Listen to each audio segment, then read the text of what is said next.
Desde su invención, el propósito de la radio ha sido llevar mensajes a la mayor cantidad de personas posibles.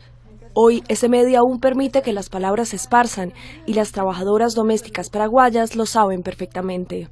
Con el apoyo del Fondo de Igualdad de Género de ONU Mujeres, un grupo de trabajadoras miembros del Sindicato de Trabajadoras del Servicio Doméstico de Paraguay, Sintradepi, realizan el programa Doméstica Ñee.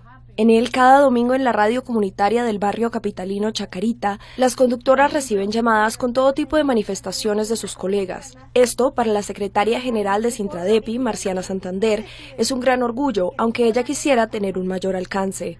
Para poder llegarle a más compañeras, porque son muchas las compañeras que no le podemos llegar. Y como sabemos, la radio se escucha mientras que uno limpia, plancha, lava, entonces esa es nuestra idea, nuestro deseo de llegar a más compañeras. Zenaida Colina y Montserrat Martínez, miembros de Sintradepi, también manifestaron su admiración a este espacio. Eso es lo que sucede, la falta de información. Como saben, la mayoría en el servicio doméstico es una sola persona en un hogar.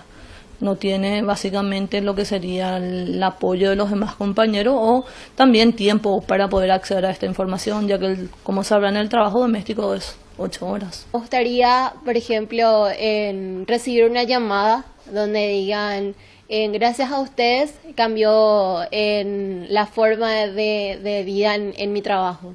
Por ejemplo, estaba recibiendo tal o cual sueldo y gracias a este programa que le hice escuchar al trabajador, a la trabajadora que me está empleando, cambió. Además de las interacciones, el programa incluye sketches narrados con diferentes escenarios de las trabajadoras domésticas, que aunque son ficción durante el programa, se asemejan a la realidad de estas mujeres.